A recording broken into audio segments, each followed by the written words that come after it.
Rubber bullet মারতেছে দর্শক ভারত থেকে। ভারতের যে নাগরিক তারা তাদেরকে অবৈধভাবে তাদেরকে জোরপূর্বক ধরে তারা পুশিং করে কিন্তু আসলে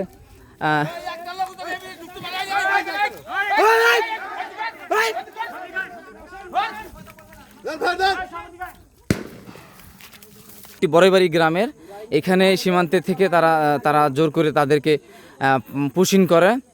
আমাদের বিজিবি ভাইরা সতর্ক অবস্থানে রয়েছে। হ্যাঁ, 5 রাউন্ড গুলি করছে, 5 রাউন্ড গুলি এবং একটা ককটেল করছে। আমরা এখানে নিরাপদ অবস্থায় আছি, আমাদের বিজিবি ভাইরাও নিরাপদ অবস্থায় আছে।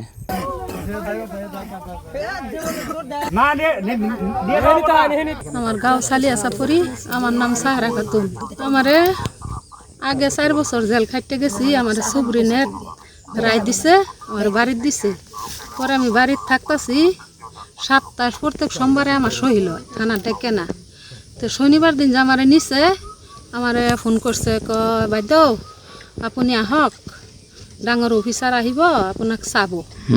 তা আমি ভাবছি যে আগে কেস লাগছে, জেল মেল খাটছি, ওখান বোধহয় আমার রায় দিব, যাই।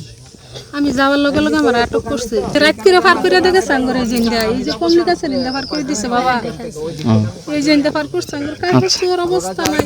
আমি একজন প্রাইমারি টিচার।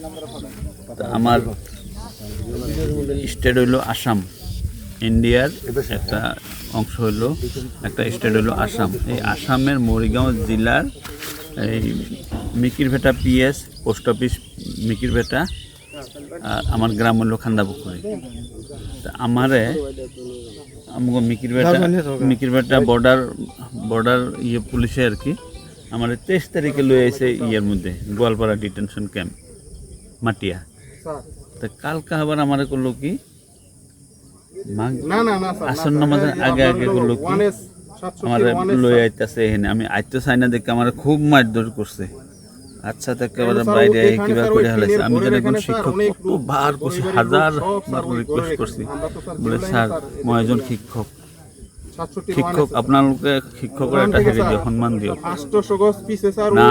পাড়াইয়া পুরাই একেবারে আমার গাড়ি পড়াইছে, আর চোরের মতন আর 2টা পিছনে বাঁধছে, বাইন্দা লগের মানুষ আইনা বহাইছে, আমারও বহাইছে। তারপরে এই 4টা মান বাজে ফজর নামাজের আজান দিছে, আমি হিনায়া পাইছি। 4টা মান বাজে আমার হিন্দিয়া 14 জন মিলাই আর কি, 14 জন মানুষ মিলাই মানে আমার হিন্দিয়া পার করে দিছে বিএসএফ।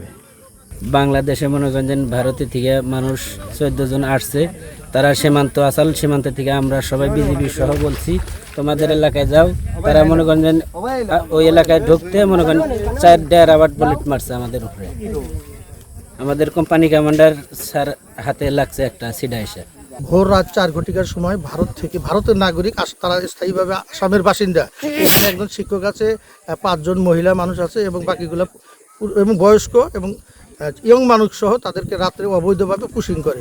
এখানে বাংলাদেশে প্রবেশ করানোর পর বাংলাদেশের বিডিআররা তাদেরকে ফেরত দেওয়ার জন্য লঞ্চে নিয়ে যায়। সেখানে তারা অবস্থান করতেছে, কিন্তু তাদের সাথে কথা বলে জানা গেল তারা অরিজিনালি ভারতের বাসিন্দা এবং আসামে তারা থাকে, তাদের নাগরিকত্ব আছে, তাদেরকেও অবৈধভাবে বাংলাদেশে অনুপ্রবেশ করেছে।